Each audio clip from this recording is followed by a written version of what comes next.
Kati emirimu gy'ebyemikono essaawa eno gitunda nnyo. Osanga plumber ng'essente zaafuna babanga asobola okukola plumbing ku level mu nsi yonna bamukodde ensi zi first world country. Aba atunda asobola okwekozesa, asobola okufuna ssente nnyingi, asobola okubanga yeelamula essente meka zagenda okukola olunaku oba essaawa. Abyamasannyalaze, ebya welding, kati mu kibuga nga Winnipeg kizibu okusanga omuntu nga welder nga talina mulimu okumala omwezi. Omuntu alina hands on skills ali ku market nye Bulaaya okusinga omuntu ali sophisticated. Mama Brighton family ulukusaba ku balangi bakutegekedde tabuza olugambo talize concert nga biri mu kago gwokuna ku theatre labonite nga biri mu kago gwokuna okwigira emitwalo ebiri JP emitwalo 5 emmeeza ya miliyoni emu kujangula besitalo y'olugambo n'obutaagaliza wakati Mama Brighton ne Mama Natitende live ku stage bamulekeddwako abayiba Uganda bonna bakomedianizi ne bannakatemba tosoma Brighton family wamuli defense Tony Sera Mama Muzeyi Mubetya Musomesa banemeddewo bannakampala mmwe Mama Brighton atajja omugamba ki Ndochakula Lwakitwa Africa One to Travel Maparo Pasi Humanzi Kuzara Kwaite Famu Astuti Viva Organike Papa Sporti Matinde Malusi Pridozi Ya Bebe Extra Faina CRUZ exclusive gwe mkutu kosinzidde okubanga ate otulabira ALLANCRUZ gemanya nyongera okwanizako yonna gy'osinzidde okubanga ate otulabira ennaku z'omwezi zisembedde 26 wali ku Terala Bonita we tugenda Ma Brighton live jango omulabeko jango osekeko gwe naawe anyumirwa ALLANCRUZ ngo bali tomulabanga ku kaseera ate ojje wali tusekemu tunyumyemu embeera egenda kubeera nnungi 26 omwezi guno gwennyini gwe tulimu. Of course teweerabira tuli proudly part by Mapalo Pads bano bo baatikiddwa juze ekitongole ekiratinga ebintu ebirungi mu nsi mu ggwanga Uganda. Kitongole kyasazeewo ne kigamba ti Mapalo Pads ezimu ku products ezikyalidde akendo empya ku katale okitegedde kale ate ne Africa One Tours and Travel Maros Bridal Center bonna tutambula nabo. Of course nga bulijjo nyine muganda wange the beast awangalira Canada wangama Manitoba Winnipeg yeah. Wagamba watya embeera ya winter tebadde mbi this time around winter ebadde simbi nnyo temperatures ezigenze nnyo wala kubanga zituyisa bubi nnyo okusinziira ku winters endala ezibaddewo. wavuddeyo kiri kitya mukyali mu winter ekyali ebadde ekyaliwo naviiriddeyo ebadde ekyaliwo etera kugwawo mu gwokuna gwokutaano awo yeah. Ate balaba ngamba bali mu springs kisinziira w'obwoli abamu bayinza okwangwa abamu bayinza okukeera. Spring ekizibu kyeyina nti omuzira asobola okugwa mangu musana ne gwaka enkuba esobola okutonya kati yeyebeera spring awo yebeera spring. Okay. Yeah. Buza kuba tulaba no yakulaba omulundi ogusooka tutandikirawo. Andaba omulundi ogusooka ku CRUZ exclusive amanya gange yenze Sekanjako Paul wano batumanyinga the beast linnya lyampeeba olw'okuba nti nalinga nkozesa amaanyi mangi gye nalinga nkolera e Bulaaya eyo naye nga nsanyusa okubalaba bannange ffenna abali mu bawangirira mu USA, England, UK, Canada, Germany, France, Abu Dhabi, France, Italy, mention it. Abatulaba e Uganda nsanyusa okubanga ndi ko wano okubanga mbaleetedde bye mbaleetedde mu maaso ga kamera za CRUZ exclusive. Obulamu bugamba butya? Obulamu wonna we tuli bwakukola gino emyaka egyaffe gyakukola. Atulaba waliwo akantu akanyumidde the beast kanyumirizaako nga tetunajja ku mpewo nantegeeza naŋŋamba babajja ebibajje yeah. mukola furniture yeah.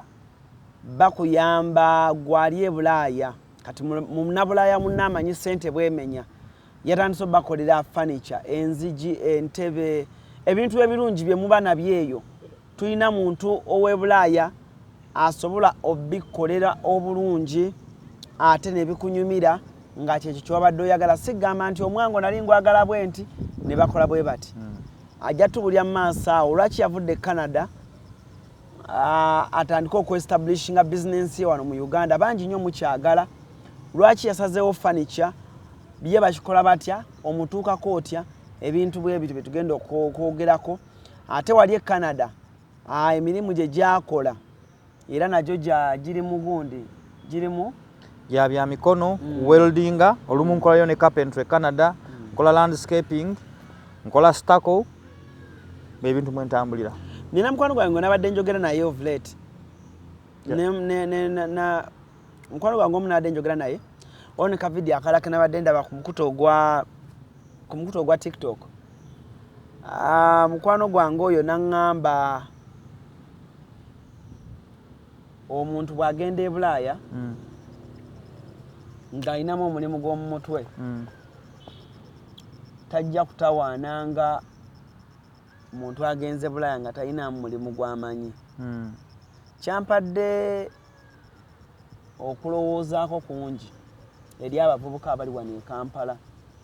Ne ŋŋamba oba twonoona obudde bungi nga tusoma ebintu bingi naye ng'oba oli awo tebigenda tuyamba.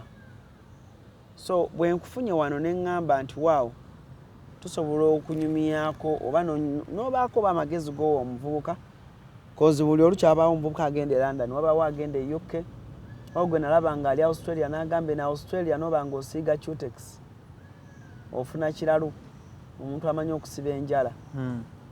Ngamba oyo n'agamba amanyi okusiba enviiri amanyi okusala enviiri so n'olaba ng'ekintu kyanjawulo mukko. Twenlighting mukko kukkana ku mirimu basically tujja genda ku Bulaaya wona kuba zensi zonna ebisebe singa zifaanagana.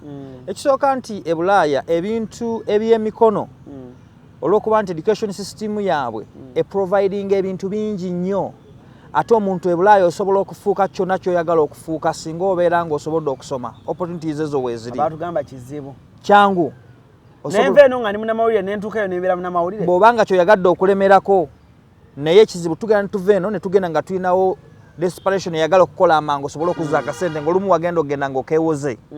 Naye bw'obanga osobodde kati abantu abakulidde e Bulaaya bo bafuna omukisa nti basobodde okusoma buli kyosobola okusoma e Bulaaya osobola okifunako omulimu. Kati abantu bagenda nnyo tebaagala nnyo bino ebyemikono okuggyako ng'oli ali natural talented mu ekyo. Kati wano e Uganda unless ekitali Bulaaya wano e Uganda abantu abagendanga mu byemikono mu technical schools be babeeranga balemereddwa okusoma ne bagenda mu carpentry ne bagenda mu welding nga bagamba omwana ebyokusoma byaganye twamutute akole ebyemikono. Naye e Bulaaya bakyemblessings in the way that nti abantu abasinga bagenze mu mirimu gya office egiri soft oba white collar jobs kati ne gyobeera nga walesewo vacuum ng'ebadde nnene mu gino emirimu gy'ebyemikono. Kati emirimu gy'ebyemikono essaawa eno gitunda nnyo. Osanga plumber ng'essente zaafuna baba nga asobola okukola plumbing ku level mu nsi yonna mwabamukodde ezensi zi first world country aba atunda asobola okwekozesa asobola okufuna ssente nnyingi asobola okuba nga yeelamula essente meka zagenda okukolwa olunaku oba essaawa abyamasannyalaze ebya welding. Kati mu kibuga nga Winnipeg kizibu okusanga omuntu nga welder nga talina mulimu okumala omwezi kubanga nze wenkolera baŋŋamba bw'otwalayo omukozi kasaayita emyezi egisooka egya probation egibeera 3 bakuwa $5 oyo gw'oba oleese. Kitegeeza bakugula gwe omukozi bw'olikomendingayo omuntu omulala okufuna omulimu. Ate wano ewaffe okugenda okufuna omulimu ate olina okuwaayo akasente okufuna omulimu naye eri bw'otwalayo omuntu okufuna omulimu ate kampuni gy'ofunidde omulimu ate ekuwa olusi ssente. Kitegeeza baagala nnyo ebyo ebintu by'emikono okubeera nga bibeera nga biweebwa priority. So omuntu avudde wano ng'alina kasikiiru konna mu kubajja mu kwokya ebyuma omwana ayinza okusoma n'asoma tugeze saagala kunyooma nnyo courses eziri ku university. Let's say business administration is a good course here. Social work and something nayo course yena gyeri swaswa n'ebirala. Bw'ogenda ebweru kijja kubeerera kizibu okugenda okufuna omulimu mu eyo gundi kubanga education system ya wano eri tebagyembulesinga.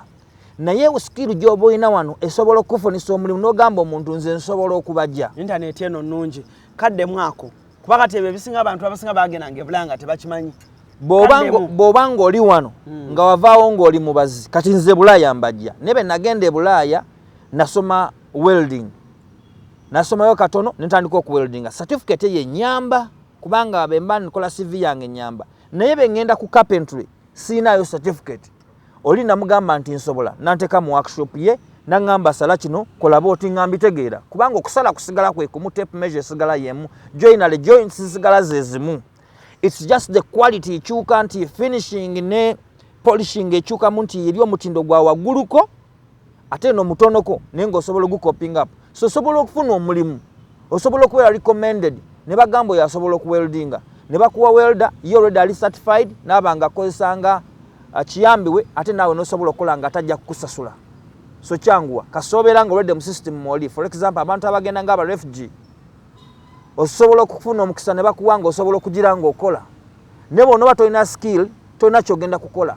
Abantu ayinza gamba nti talina mulimu Bulaaya yo yatalina skill watandikira kubanga wali emirimu egy'omuntu non skilled nga ajja kugifuna negisasula katono. For example okola malls okola mu shopping centers n'ebirala tegeka wali ebintu bijja mu store wabipangayo wali ekyo basobola kikuyigiriza. Nursing homes zetaaga okusoma kubanga olina okumanya bwogenda okwata omukadde olina okusoma ba nursing basoma basoma eduka certificate akatonotono. So emirimu gy'emikono e Bulaaya gitunda nnyo. Omuntu yena omwana amaze senior 6 nze natandika okubajala nga ndi mu senior 1 nenkola woodwork ekako secondary okuva ku primary 1 senior 1 mpaka ku senior 6 kati nentandika okubaja mu senior 3 nali ntandise okutandika okubajja bajja nga sibajja ninga agatta ebintu ngena nga developing idea eyo up to today manyi ndi omu ku babazi abamanyi kye bakola nekyemba sisobodde gamba nti njiyinza okunnemerera manyi ayinza okunkwasizaako kati skills zino nze nagulawo company bagita Skills Forever Uganda nti once you acquire that skill it will never get out of you. Abazungu bano abaana baabwe waka babayigiriza ebintu bino ne kusomero bibeerayo bamutryinga mu carpentry bamutryinga mu welding okulaba nga asobola okufuna skills kuba kati gye emirimu egisinga kati okufuna sente kubanga abantu baja abandoninga. Kiregera demand y'abantu abayina abamanya ebintu by'emikono ku Bulaaya wonna nene cut across Bulaaya wonna nawane waffe Uganda olwaleero bogenda ku street kizibu okusanga omubazi atalina mulimu ayinza okubeerawo delayed naye ojja kusanga omuntu atambudde ng'asabye omulimu ne bagugaana ne bagigaana ne basaba omulimu gumu ne bagwa advertisinga n'osanga abantu nga 5 nga bagwa applyinzeko bagala omulimu ogwo gumu ate bonna nga bali qualified. Naye kino osobola n'okwetandikirawo n'ofuna embaawo n'otandikawo obuntu bwawo n'otandika obuteeka ku display. Ababazi abazimbi abooki b'ebyuma tebayinza kuva ku market tekisoboka because it will be there it will still there forever and ever tebirivaawo.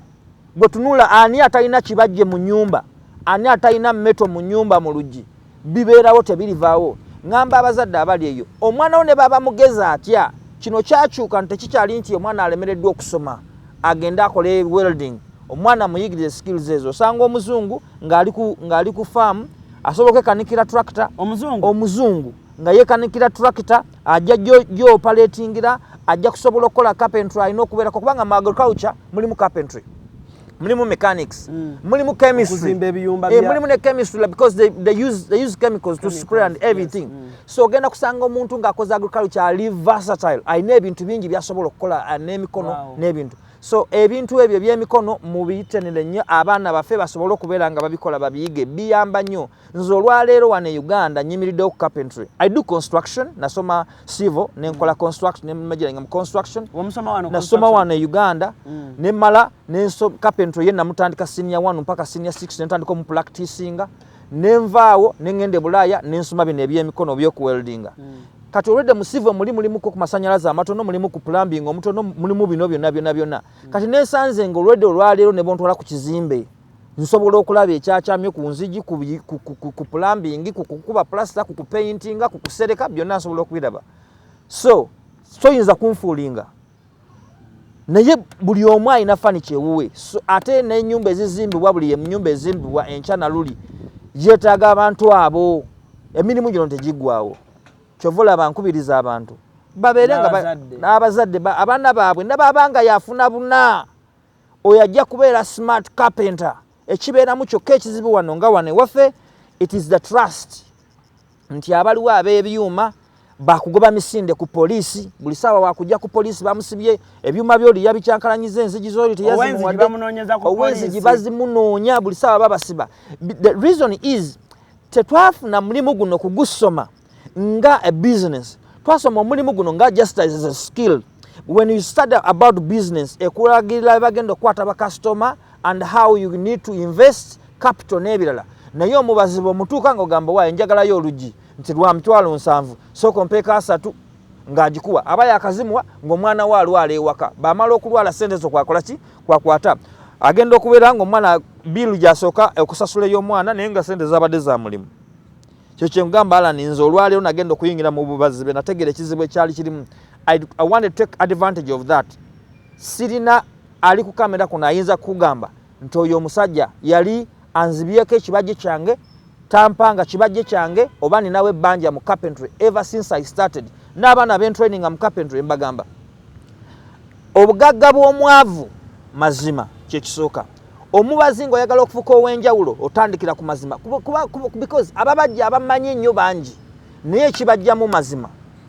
Omuntu n'omugamba Alan njagala ekibajje n'agenda okukibajja olw'okuba omutaddeko ku pressure center yazirya n'aleeta ebibaawo ebibisi akuwe akwejjeko. Kati bw'okola ekibaawo omukibajje mu kibaawo nga kibisi at the end of the day it's going to shrink kigenda crackinga zezemeza zosanga nga zaawukanye zenzigi zosanga nga terukyagala zenzigi zosanga nga zikyamye as the process gye kitwala okukala kimala ne kishrinkinga ne kiva mu shape sometimes it warps. Kati bye bintu byosanga nga ababazi bye wadde abantu naye ababadde mu companies ezimu ezikoze wano carpentry nga zisobodde okumukola ku level eya business perspective okubajja kulimu ssente nyingi okubajja kulimu creativity mungi okubajja toyinza kubanga obonaabona kubanga wano abantu abagala ebibajje bangi. Tusigire ekifaananyi Canada ntuuse ndi mubazi.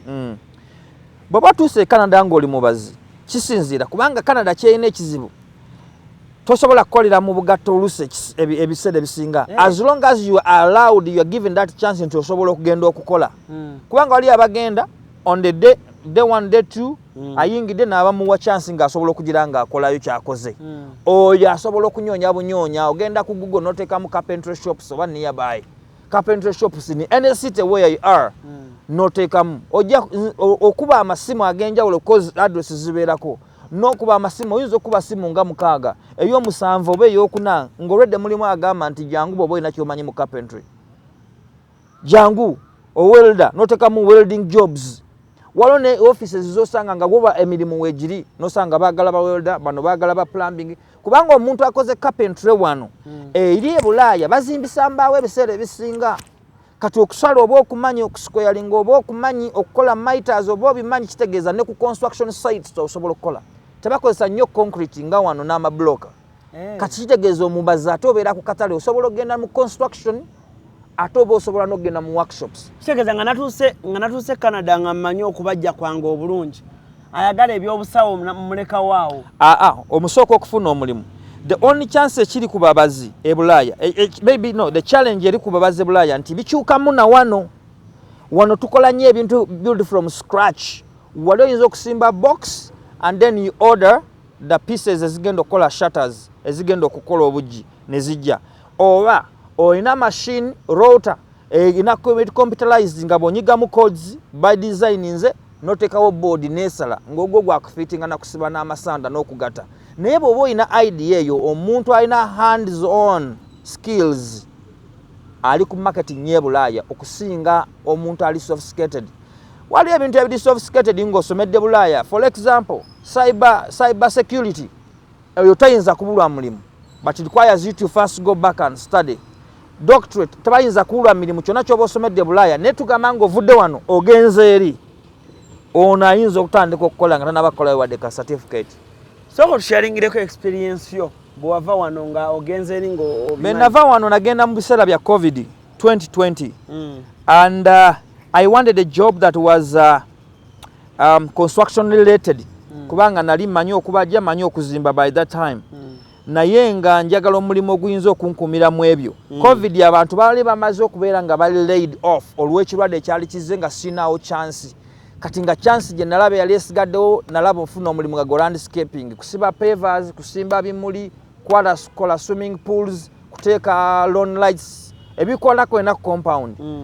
Nafuna omukisa kuyitandikaawo kyasooka kunyamba nti nali simanyi biki bye bakola nga nina idea wane engeri gye tusibamu pavers ne bulaya gye basibamu pavers yanjawulo nnyo. Nze nsobola okusiba pava nga ne bweleeta tulaka ng'ejjuddeko cement esobola okuweterako pava netatambula. Olw'ensonga nti manyi kye kitegeeza okusiba pava. Wano omuntu asalawo ettaka, bamala okusalawo ettaka n'ateekawo omusenyu okufuna level, n'ateekawo pava. Era mbalabe bakola abasinga. Kati yanti ye kyawano eri kyanjawulo tusiba amayinja okuva wansi depending egenda kubeera permanent egenda kuyitako emmotoka ennene ne tusima fuuti 2 wansi n'otandika okuteeka yaga amayinja ga 3 quarters ng'ojjoga compacting mpaka lw'otuuka waggulu omusenyu ne gukuyamba just kufuna levels. N'oteekako pava. Kati yebeera nga permanent road wano. Kyova olaba waliwo ensi ezimu ezirina enguudo nga za pavers. Yes, so kyenkugamba nti kati nze ekyo nsobola okukikola ki? Okukikola. Ekisingira ddala okubeera nti kyanyamba nayinamu okuba nti nnamu okuzimba bwe baŋŋamba nti twagala layini egenda kubeera nga wano tugenda kuteekawo akalayini nga kali straight. Nsobola okukozesa bridge, nsobola okukozesa tape measure, nsobola okukozesa any straight edge n'ebitools ebimu nga nsobola okubikozesa. Okusima okutema amaanyi nali nga yina ng'ate nsobola okukozesa n'ebitiyo nga mbimanyidde. So nayanguyirwa okwadijusting era nakolayo season 2 summers 2 n'enkita nembanga ebimu mbimanyi ne ntandika okukola obulimu bwange. Bannayuganda bampitanga nga bampa emirimu egya landscaping mu nzige zaabwe nga nkola esente zange ate ezo sente zisinga okunyuma kubanga akuwa cash esitaliko oluusi musolo zikuyamba okubeera nga ozifuna mu bujjuvu. Ogenda kubira akasimu ke akubira akasimu Alan nze nakugamba ebulaaya nnima n'enkumbi digging hole naye olubimbi lwange olusookerwako n'ebirwala saawe muntandikira ku $10 10 $27 olutandikirwako. Bwe ne bompa olulimbi ne ngamba nti nja kululimira $4 siyinza dulimira nnaku 2 tekisoboka. Nze nnima ebulaaya mpakasa naye bemba mpakasa olubimbi lwange ekyenjawulo olusookerwako olutandikirwako nti nve wakanzije n'enkumbi natwala enkumbi kyapa kya nkoko e Canada. Omuntu ng'alina omuddo mu compound ye talina budde bugulima talina budde bugufuuyira nze nga nzija n'enkumbi naye okuva ewaka ngompise ntandikira ku $10 starting point. Nsobola okulima Alan nze bulaaya wano okuŋŋamba nti wano waliwo Munnayuganda alima nsinga kizibu e Canada.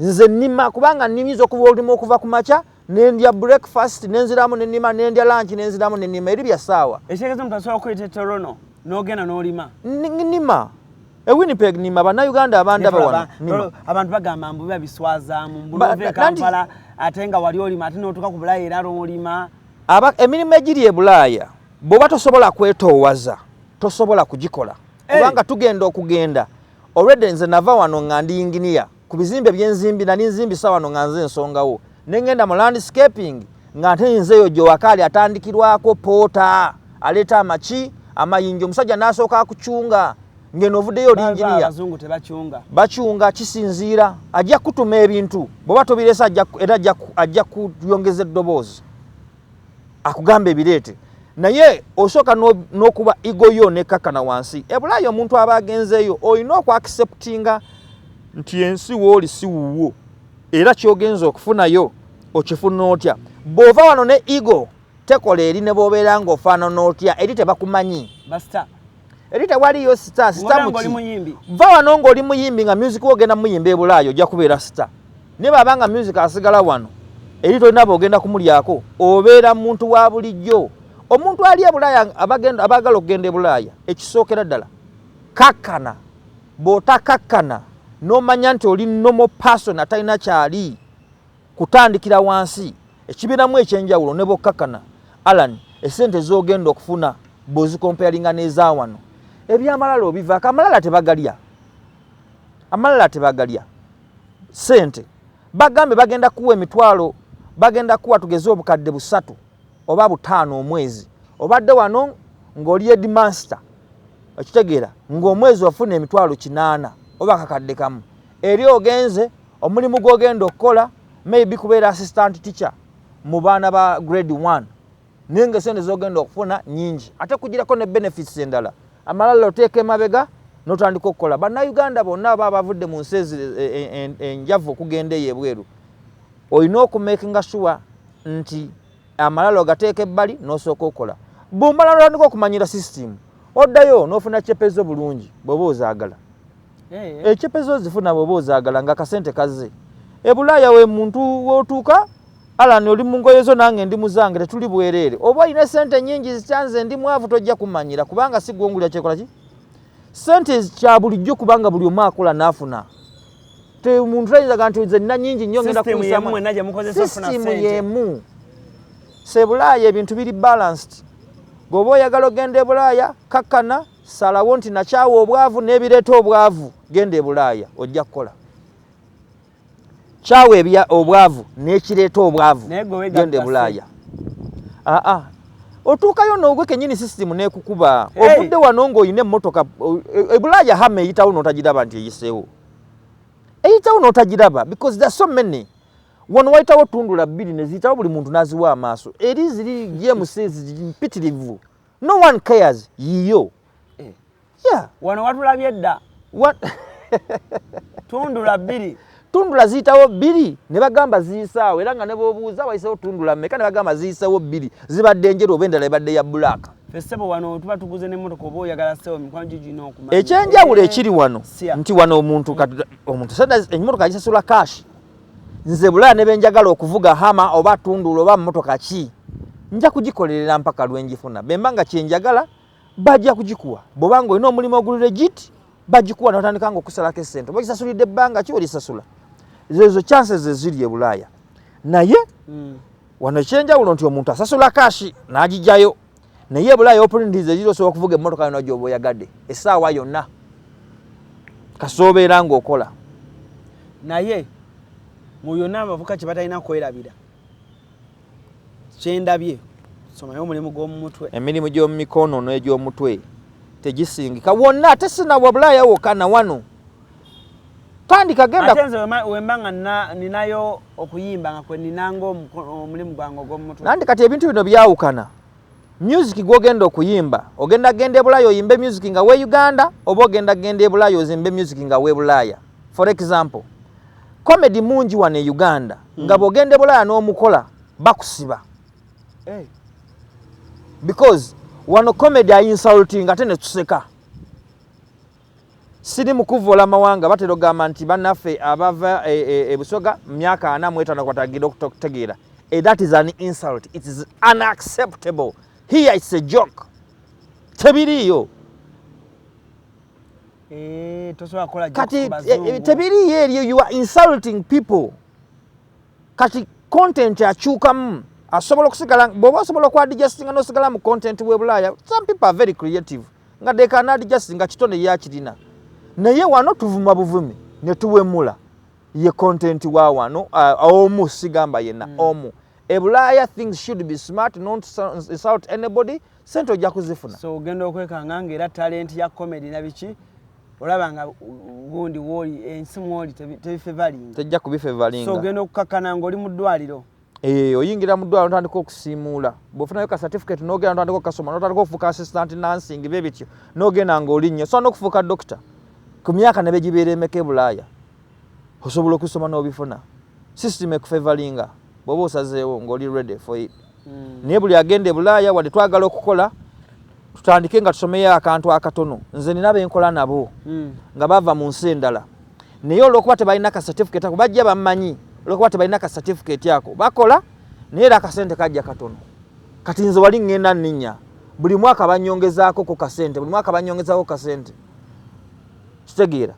Kati olwaliro ngenda kuva ne mu kifo kya welding ntandika okusupervisinga kubanga mbadde nalinanga company wano nga ngimanaginga. Kati bagenda okulaba ne bemba nkola wali ebintu mbikolamu engeri y'enjawulo.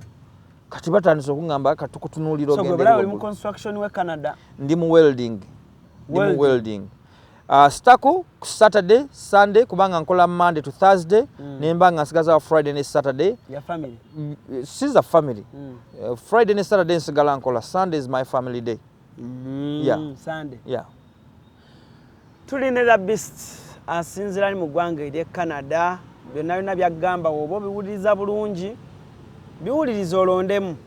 Osobola omwebuuzaako ku namba yeri awo wansi.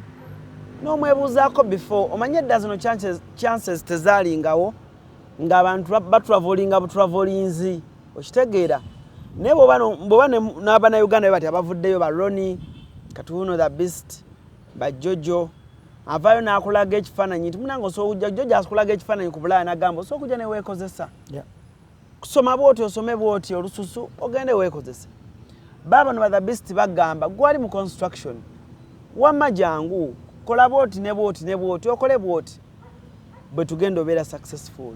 Aina company ye ekola construction n'okubajja wane Kampala. Kyekyakusiza company e Kampala nga tutobeerawo.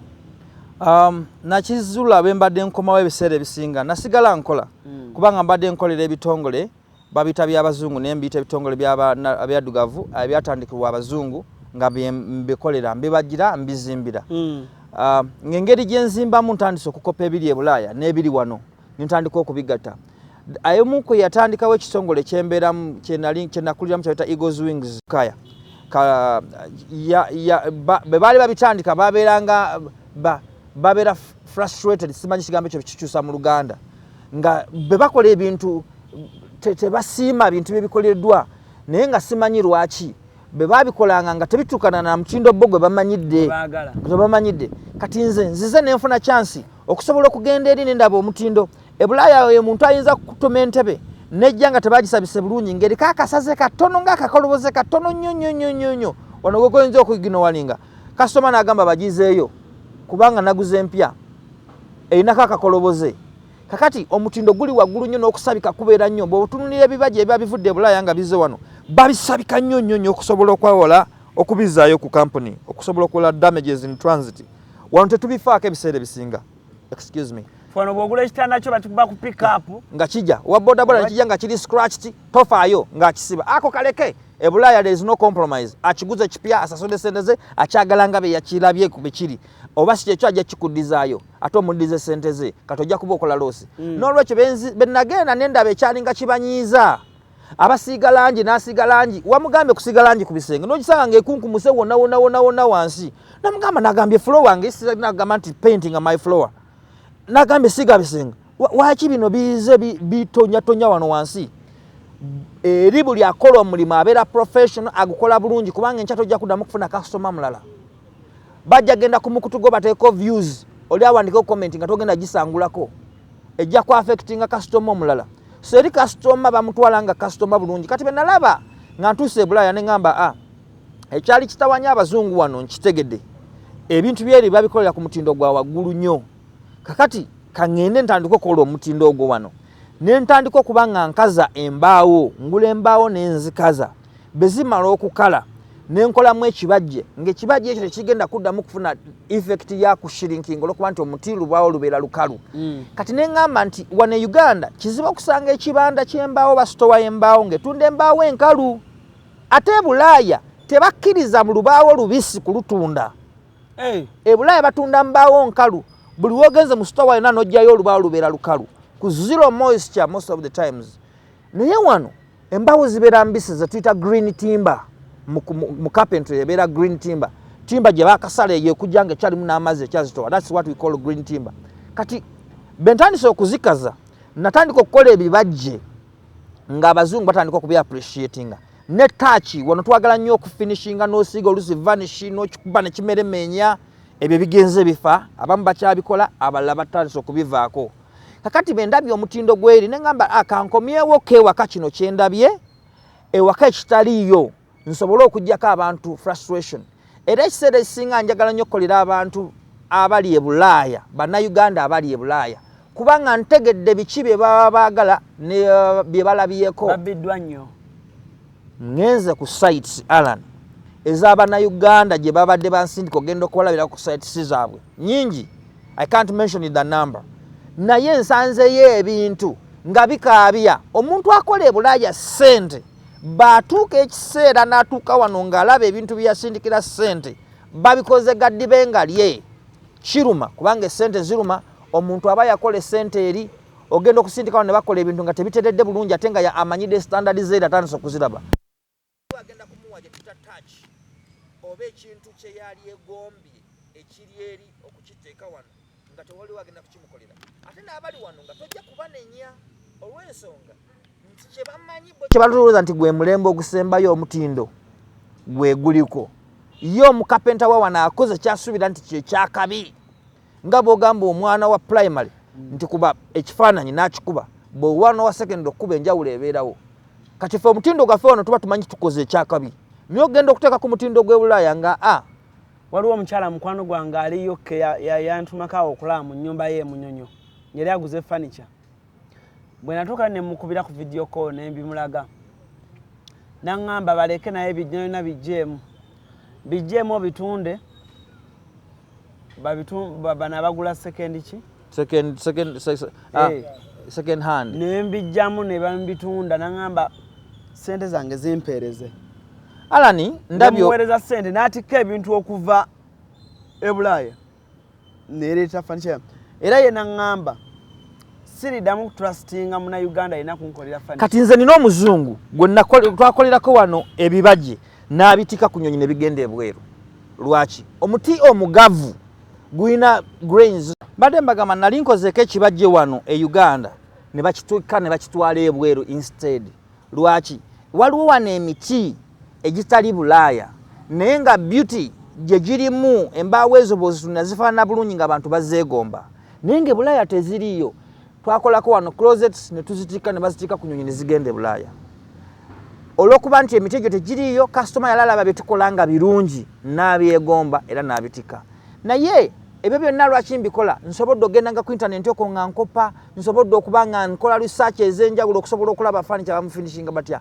nvisitinze showrooms ez'enjawulo e Bulaaya bwe babeerayo egyo emyoleso nvisitinze workshops z'abantu butya bwe bamaliriza ebintu finishing ow'enjawulo so ngenza ogenda okulaba nga neetaaga okuzza ekyo wano ewaka kubanga e Bulaaya siyinza kubanga nja kola landscaping ngenda kola welding ate ntandikawo ne workshop sijja kubisobola byonna ate wano ewaka nga ndi byonna mbimanyi ebyete wano nebyetaagisa okukola ekitandikirwako kubeera nga mbaawo nkalu nze sikola mu muti mubisi era bannayuganda abali eyo ng'obadde oyagala ekibajje kyonna mosiri okutandika n'omwaka ogujja guno omwaka mwezi gwa kumeka guno gwa kuna okutandikira mu Desemba owa guno omwezi kugenda mpaka mu mwaka ogujja owa guno omwaka ebibajje mahogany mugavu you make your order now ntegeeza nti Paulo ngenda kugala ennyumba yange omwaka ogujja njagala oginzigalire nja kukolera emyango nga right on point nja kukugolera enzigi nga right on point nga zituukiridde ekyo kyoyagala ekyesente z'osasulidde lwaki manyi quality bontegeeza olw'okuba mbaddeko e Bulaaya era nkyaliyo ebintu mbitegera ky'oba oyagala siyinza kujja mu kamera muno nenfuuka omufere nenkukolera nenkubba why tomorrow you're going to come zino comment zibeerawo emyaka gyonna zino video zitukola zibeerawo emyaka gyonna ndi mu kukuuma omutindo ogwo njagala ngene nganguwanika njagala okukolera ku bantu abali e Bulaaya mbakolere furniture gwe baali egombye enzigi emyango closets bwe butuuka mu custom yetuyita custom made furniture oyo ayagala ekintu kye nga akikopye ku internet n'akinsindikira njagala ekitanda nga kifaanana b'ekiti nkisindikire ekifaananyi tubyogereko tukwendereko muwendo nkukolera ebibajje nze wano e Uganda mbadde nalinga nkola furniture ng'abantu banziba nakolanga ne delivering Alan nze nkola nenkuleetera nengamba kiikyo kyenyinza okugamba oluusi kusasula commitment fee as long as the furniture eri below million 3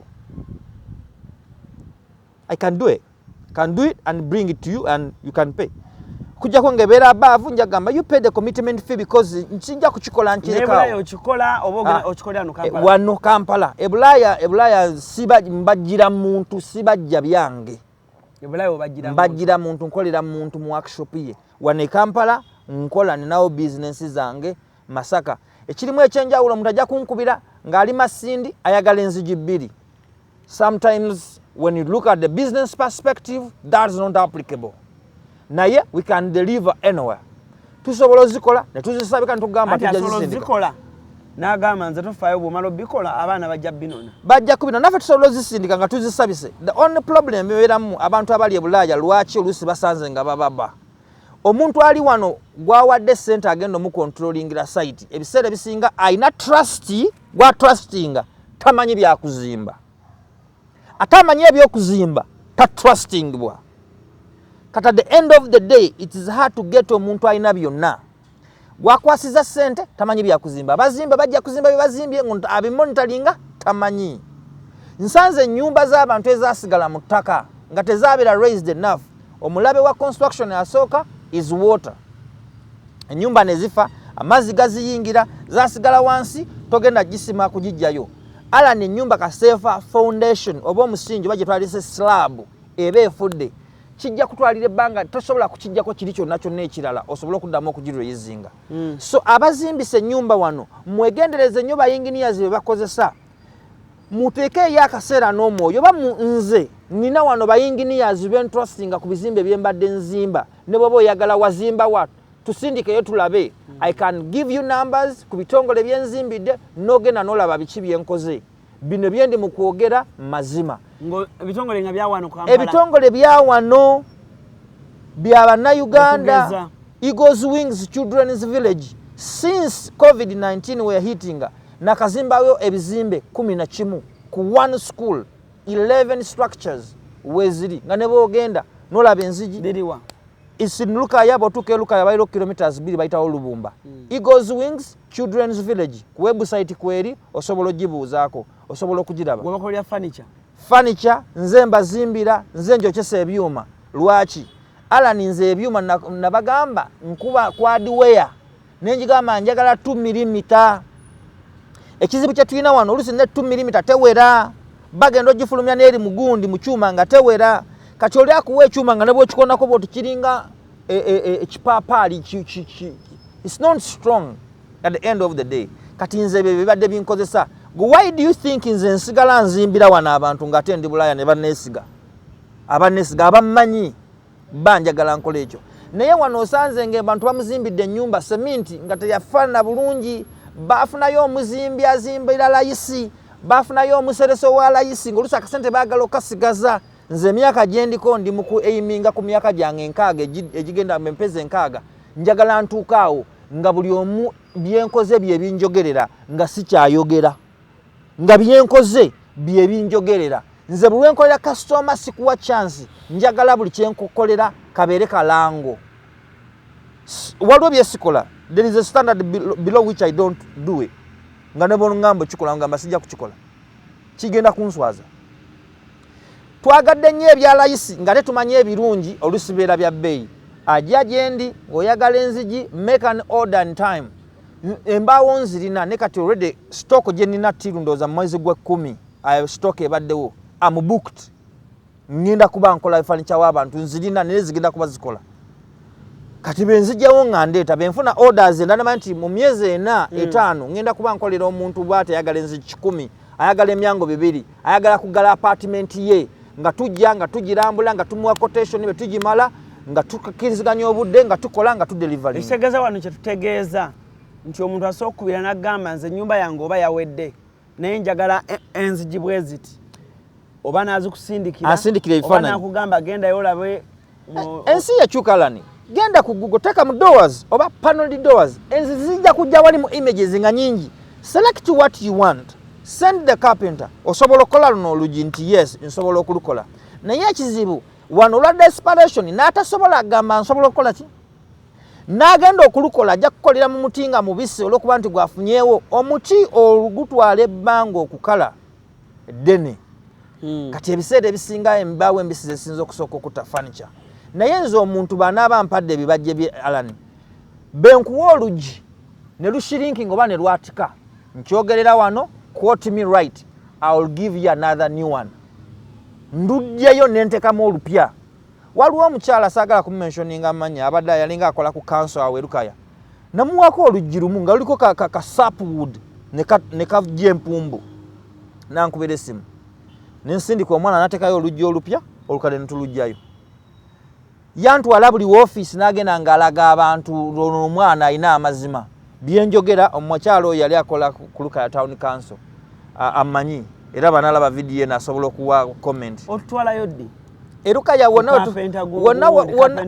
watufunidde obudde naawe oli bize nnyo kyekizibu singa ovudde njala kuyaaya nakulaga abantu byenkola nemu okubyogera obwogezi tulina okugendayo olabe emirimu gino gyenkola alani kubanga abantu photoshop yajjawaze n'abagenyi naye bw'olijja tujja kujja tulina okugenda tulaga abantu biki bye tukola ku ground naye bannayuganda nze nnumwa nnyo mmanyi ssente z'ebulaaya kyekitegeeza n'owaayo n'ofuna ekintu ekitatuukiridde Alan tulina abayinginiyazi abatuukiridde kati wane Uganda enzimba eriko nkunnyonnyola kasitoma baabaze nkunnyonnyola kiki kye weetaaga okubeera ng'okola okusobola okufuna ekizimbe ekibaddemu eky'enjawulo abali wano ng'oyagala nkufunira omuntu agenda okulambulira ku kizimbe kyo tukukolere ripooti tugenda otandika okusasulayo akasente at least ka $100 kisinziira site weegenda ng'okubeera nga tujja genda ku site tetulya nguzi mbw ate engineer yabaddeko yatuwadde enguzi tuwogere ekikyamu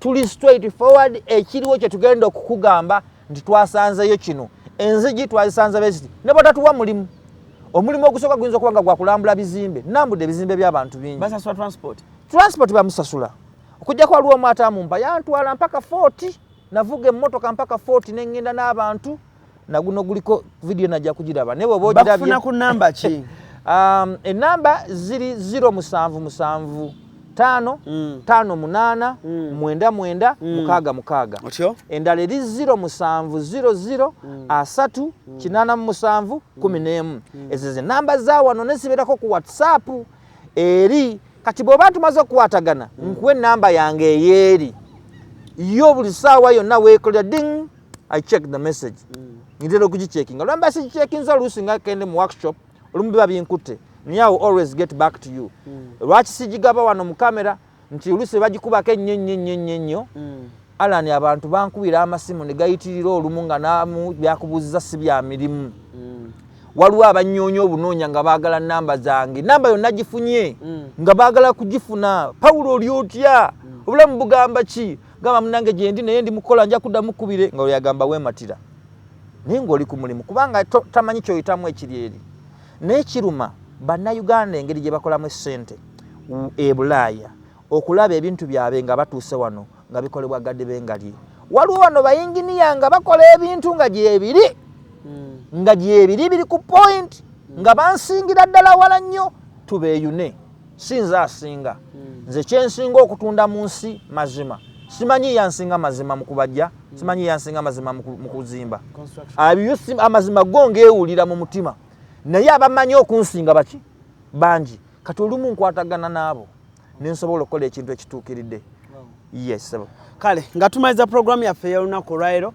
kowola bannabulaaya obagabe bajje bakwagire bannabulaaya banno bakanadiani banno abe UK abewa nange njagala tugenda okukyazanga ng'ogamba lani ku kyano yo nalondako emikwano nalondako business kino kitambulira awo tumalirize ekisookera ddala togenda kwejjusa ng'ompadde omulimu sigenda kubonyabonya siri wa kusiba siri wa kugoba misinde nze neegoba benkugamba omwezi nyinza n'okikuwa mu wiiki emu mbisobola okubikola ate byenjogera mbimanyi ate era nsobola okubituukiriza but your guy for now you overbooked essaawa eno mpaka ogw'ekkumi ndi packed okujjako ng'ekintu kyangu nnyo ebintu ebyangu ennyo egyo emyangu enzigi nyangu nteeka mu machine I provide the timber kubanga yabeera mukalu ebyo byangu bisibibwa olwaleero ogenda mu machine shop novayo ng'enzigi bazisibye clamping ne clamping n'ejjo ngenda kuwawula ebyo obuntu obumu obutontono nsobola okubikola but massive production ayagala enzigi 5 kugenda waggulu no it's kuva mu gwa 11 ami gwa 12 December kugenda mu mwaka gujja ayagala ebintu nkukolere botandika okuzimba ennyumba yo ng'eri ku musingi ntegeeza ndipositingaako bangamba ogenda kwetaaga ebintu mbikole mu budde mbiwe obudde binyirire mbiwe obudde bikale nemekuwa bintu bibi nja kubakolera ebintu kubanga mbadde ku Bulaaya manye ekintu ekirungi be kibeera kyekisooka ekyokubiri manye sente ezo beziruma ekinseeza be mbanga owulidde nga nkuseera nsinga kuseera mazima tojja kubeera na stress ng'ompadde ekibaji. Garanti gye nkuwa ku lugibe ngamba nti emyaka 2 beereba nga tetufunye mubbi ddu kuba tteke lunzirize.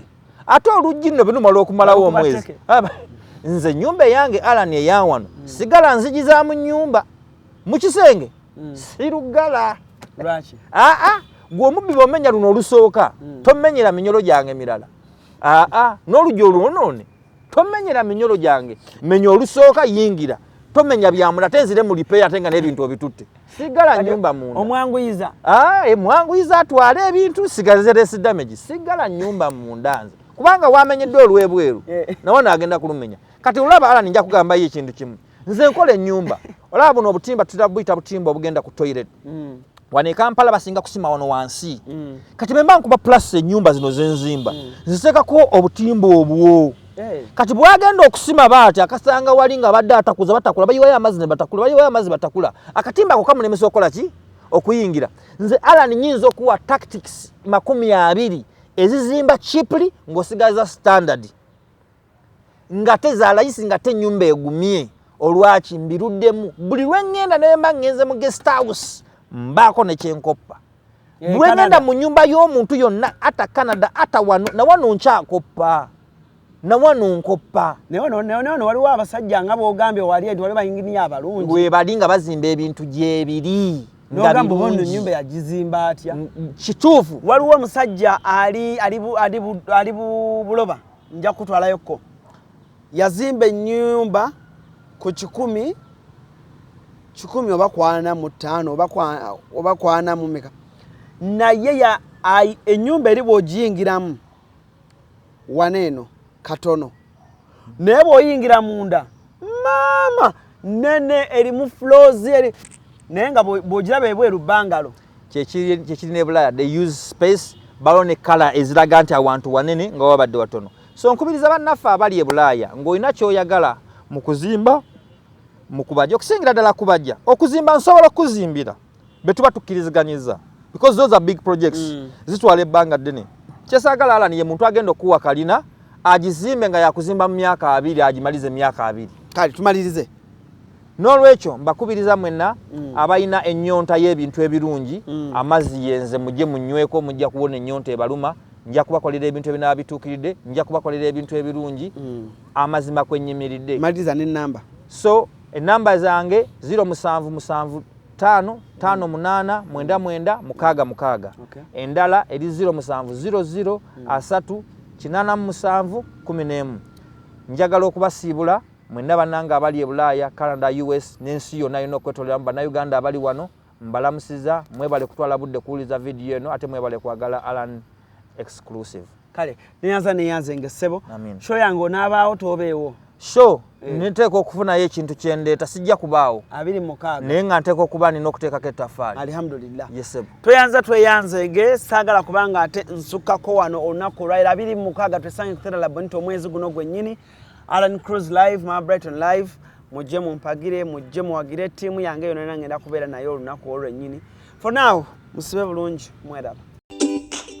Nagambye nga sinolekera sinema nkwanjula ba CRUZ Bridal Center bano bakugamba nti bakafulu mu kutuusa Goma sina buli kitambulira ku Goma si kyonna oyagala kusuubula oyagala twala emwemu nkugambye gwe omugole weetaaga kubanga ogenda ba CRUZ Bridal Center baleeta engoye ez'omulembe balina ebitambaala ebirungi balina amapensa amasufu ennyo kamala buli ekitambula ne Gomesi nkugambye bakirina balina buli lugoye ez'amayinja omugole lwagenda okwambala bagambe wawawa nkugambye omugole alwambala buli omu yenna n'asamaala babayise ba CRUZ Bridal Center oyagala z'ababuuza muganda ng'oyagala ki babayise ba CRUZ Bridal Center banoonyeko togenda kwejjusa ennamba z'amasimu zeezo CRUZ Bridal Center.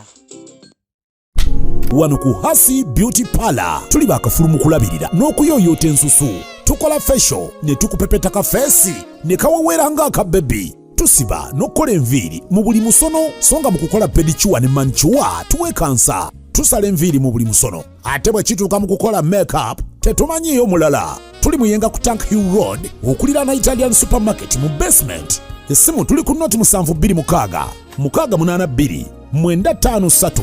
Teweerabira saluuni egenda okujjayo bulungi bwo n'ekitiibwa kyo ye Hasi Beauty Parlor, a world of beauty. Esi mukasya kano kankwanjulye mami gadgets abakola Emirimu education gadgets zonna mu Uganda balina tablets z'abaana zonna mu bikanga Samsung, Apple, Origimo ate nga balina n'esina keyboard. Balina ebimotoka by'abaana, ebimundu, eshaawa, bags z'abaana, bottles, container ng'ogasseko ne building blocks. Balina headsets z'abaana, balina smart watch zonna ate nga ziri Origino, balina wireless charger ate nga basisinkanibwa wali ku Pioneer Mall edduka li PA11 ate ng'osobola bakubira ku 0703-69-69-04. Gambye ekikwasagana education gadgets zonna olina kwekwata mami gadgets kubanga yasinga. Mama Brighton family ulukusaba ku balangi bakutegekedde tabuza olugambo talise concert nga biri mu kago gwokuna ku theatre laboni Nabiri mu kago gwokuna okwigira emitwalo 2 VIP emitwalo 5 emmeeza ya $1,000,000 kujangula besitalo y'olugambo n'obutagaliza wakati Mama Brighton ne Mama Natitende live ku stage bamulekeddwako abayiba Uganda bonna bakomedianizi ne bannakatemba tosoma Brighton family wabuli defense Tony Sera Mama Musei Mumeja Musomesa banemeddewo bannakampala mmwe Mama Brighton atajja omugamba ki Njochakula Lwakitwa Africa One Tuan Bravo Maparo Pasi Nyumanzi Kuzara Kwaite Famu Astuti Viva Organike Papazi Sporti Matinde Malusi Bridals Ya Bebe Astra Faina